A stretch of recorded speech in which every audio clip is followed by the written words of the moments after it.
Bienvenue dans ce nouveau Deep Dive. Aujourd'hui, on plonge dans un texte assez marquant dans l'histoire de la pensée numérique. Oui, le manifeste crypto-anarchiste. De Timothy Curmay, la version de 1992. C'est court, c'est dense et presque prophétique par certains aspects. Absolument. Notre mission, si on peut dire, c'est d'en extraire l'essence. Comprendre cette vision radicale de la technologie comme outil de libération face à l'État. Et ça commence fort, hein. La première phrase fait écho à un autre manifeste bien connu. Un spectre surgit dans le monde moderne, le spectre de la crypto-anarchie. Voilà. Qu'est-ce que ça recouvre exactement ce terme, crypto-anarchie?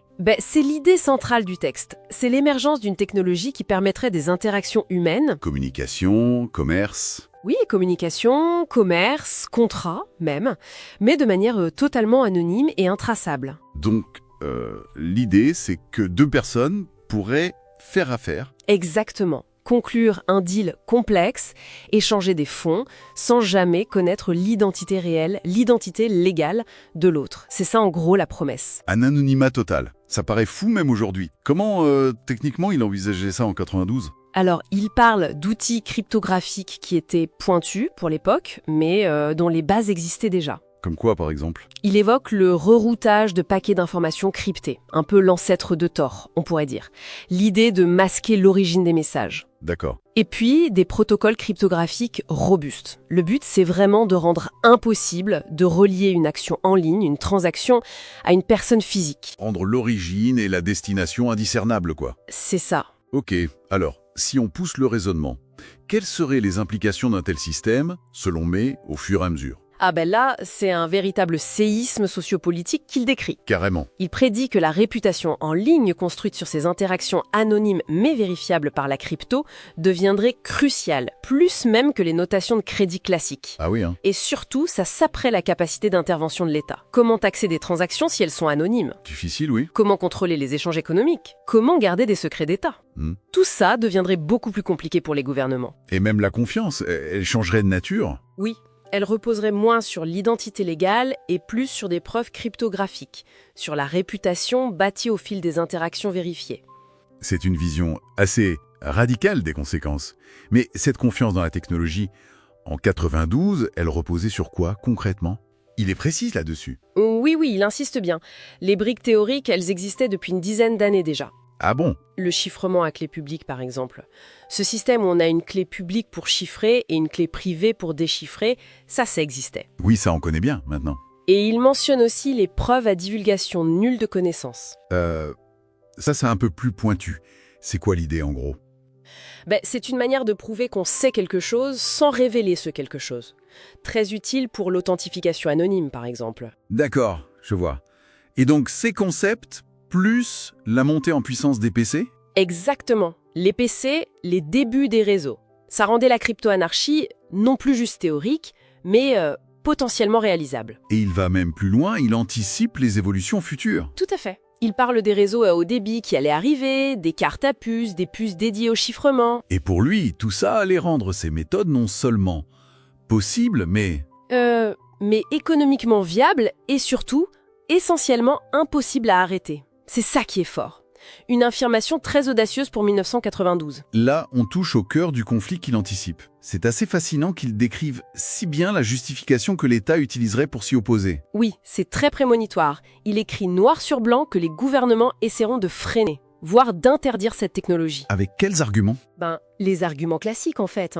La sécurité nationale, la lutte contre le crime organisé, le terrorisme, l'évasion fiscale.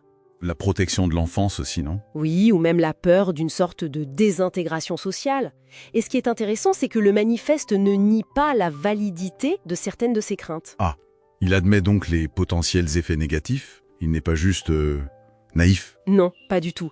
Il reconnaît très lucidement que la crypto-anarchie faciliterait aussi des activités illégales ou disons indésirables. Comme quoi ?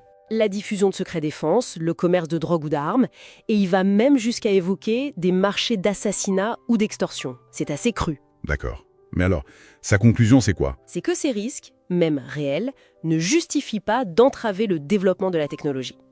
Et que de toute façon, sa diffusion est inévitable.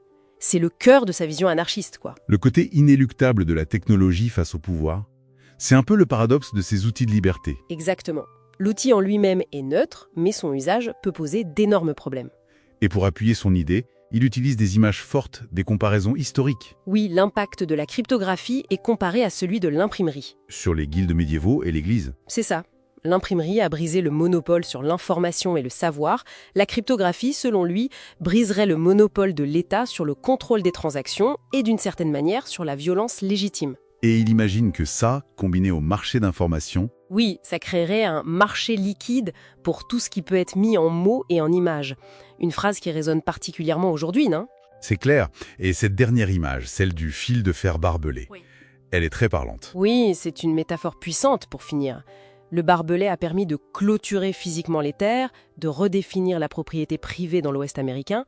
Et la cryptographie serait Les pinces coupantes, l'outil logiciel qui permettrait de démanteler les clôtures numériques, notamment celle autour de la propriété intellectuelle, un concept que May semble clairement rejeter ou vouloir dépasser.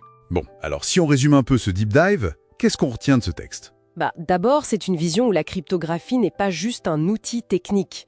C'est une arme politique, un outil d'émancipation individuelle radicale. Pour créer un escase d'anonymat total, hors de portée du contrôle de l'État ou des entreprises. Exactement.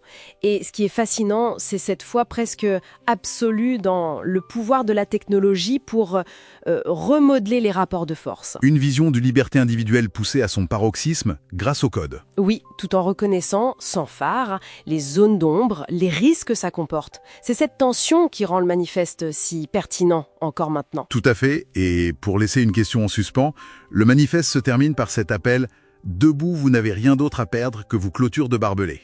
Si on transpose ça à notre monde actuel, qui est encore bien plus numérique qu'en 92, quelles pourraient être ces clôtures de barbelés modernes? Ces limites à notre liberté, à notre vie privée, que la technologie, dans cette vision crypto-anarchiste, pourrait ou devrait nous aider à démanteler? Bonne question pour réfléchir.